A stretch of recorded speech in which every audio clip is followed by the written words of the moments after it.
Okay, so super important. I am using these now. Oh my gosh, let me try to pick it up.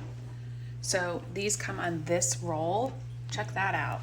Super impressed by these, by the way. So I'm trying to get away from paper towels. So I grabbed these. These are 75 of them on a big roll. You can also re-roll them back up. I was kind of worried about having like a basket on my kitchen counter, just more stuff on the counter. I didn't want that. Look at the thickness of them. Let me see if I can show you up close.